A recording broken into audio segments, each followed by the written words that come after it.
All right, welcome to an addendum for step number 20. This addendum is going to fix a miss that I had, something that I overlooked. It was brought to my attention by Antony Taylor. Thank you for doing that. And basically back in step 20, what I forgot to do was add PEMB 18 and 17. And in particular, he was asking how to shape these parts to get them on. Well, what I found is by taking my X-Acto, or in this case my XL knife, and I was looking where this is going to go right here, and this has just about the right curve, if not the right curve, for doing this. And so while it doesn't quite match up to the shape on the instructions, I think this is going to work. So I'm going to take part 18, and I want you to notice that right here it has this kind of burnished part or discolored part. That's where the bend goes. And I'm just going to take and basically make a 90-degree out of it as best I can, centered on that. This is imprecise work is what I would say, but you get a round bend in it. And then it goes with the lip or edge to the side. And going by that, right there, and then looking at how the photo etch goes on down here, which is pretty darn close, I'm going to say that's a good.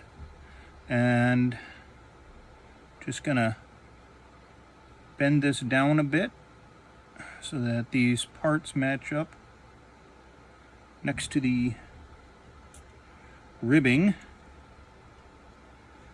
and it's going to look just like that. It's not quite touching that round piece in the middle, but it's definitely there.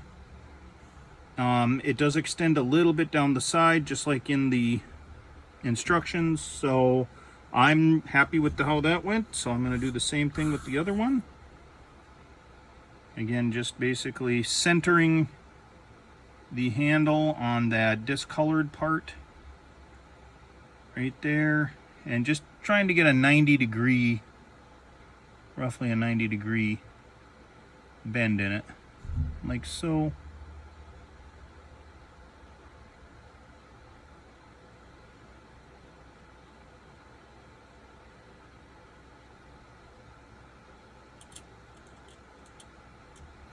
And if it doesn't quite get the degree of bend you want, use the handle. Don't just give it a little oomph. It's easy enough to unstretch it to make it better.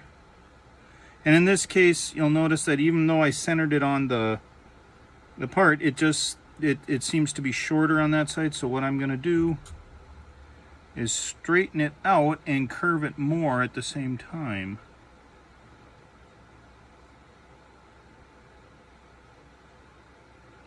It takes a little bit of skill to do this, I will admit it.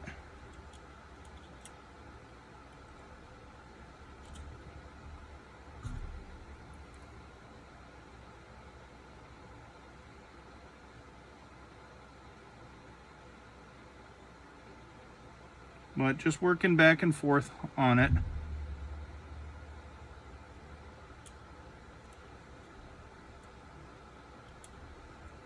You can get there. Now I like the way that looks like that. I'm going to bend this in a little bit here to get that to, see, I bent it a little too much and I needed to straighten it out. So there's that. Now, if you really wanted to, instead of putting it on the kit piece, you could put it on here, because I need to take a little bit off. Amazing how I can get that first one just about right, and then the second one, it's like, well, you just can't get any of it to work correctly at all. I'm just off by a titch, so I'm just going to turn it so that it's about a 45-degree angle on that, just to see how that goes.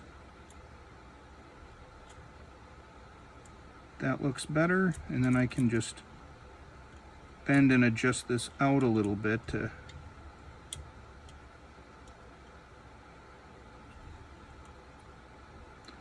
get the look I want.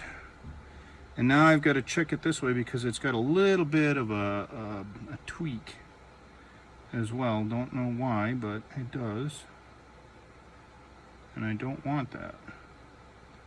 So I'm just adjusting this by eye. And I want to get this all settled and fixed and looking good before I glue anything.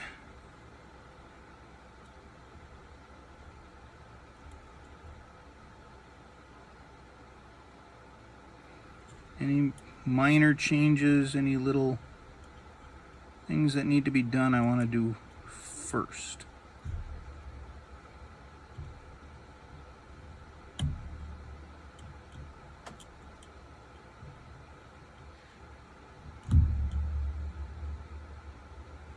All right, so I'm happy with that, the way that is. Now, I'm going to just take my glue and let it run with the capillary action to set in. Now this may not set the way I want, but this gives me a start. And this doesn't work, I will go back through with the black super glue, but since it's a butt joint between the photo etch and the parts except, or the main part except for where it sits on the ledge, so to speak, and up against the framework, I'm just want to let that try and work, because I think that that'll give it the most strength. So with that, I have now done the other part of step 20. I hope that helps, and a reminder that both of case 7, the windshield wipers, are not attached at this point. So again, thanks to Antony Taylor for catching this. See ya for the next step.